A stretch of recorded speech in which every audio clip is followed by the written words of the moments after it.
Today, as I said, is the 15th anniversary of the Oklahoma City bombing. By the way, that is, I'm certain, the reason that this was on President Clinton's mind. Our thoughts and our prayers still go out to the families and friends and the loved ones of the victims of that horrible tragedy. But just as he did in 1995 after that tragedy, former President Bill Clinton is trying to exploit this for political gain. We've got a former president actually comparing conservatives, independent-thinking Americans with terrorists. That's what it's come to for the left wing, the liberal Democratic Party in this country. The former president drew parallels between the anti-government tone of 95 that preceded that devastating attack and the Tea Party movement of today. On its face, that is sheer ignorance, contrivance, and a stark, clear effort to shut the American people up. You are inconvenient, ladies and gentlemen, to the elites of America, like Bill Clinton. You are inconvenient to the officials that you elected and sent to Washington. So shh, be quiet. Be quiet. Just endure these fools that we elected, who we elected to office. Just endure them silently, please. Bubba warned that any effort to incite opposition by demonizing the federal government can provoke responses beyond what political figures intend.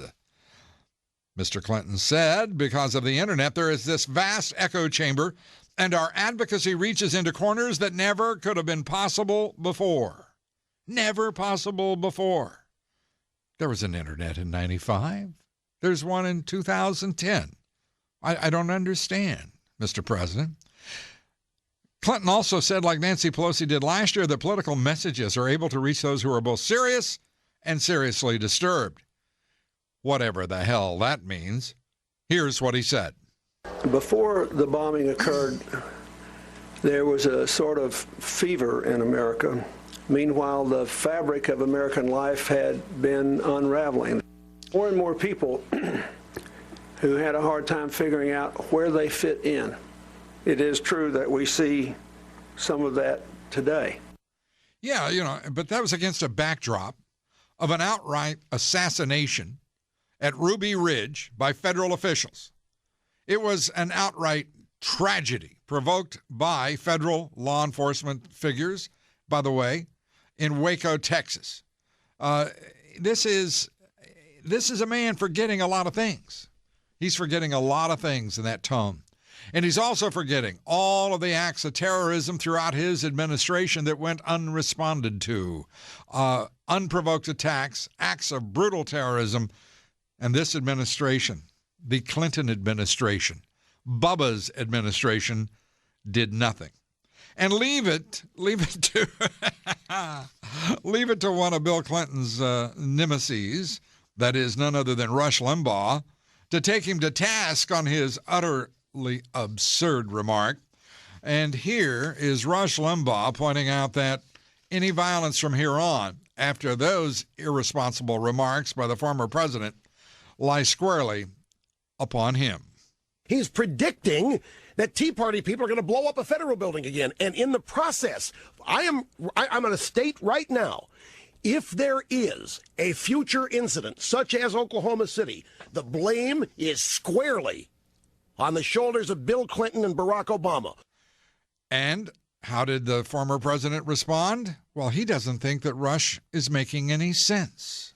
It doesn't make any sense. The only point I tried to make was that we ought to have a lot of political dissent, a lot of political argument. Nobody's right all the time.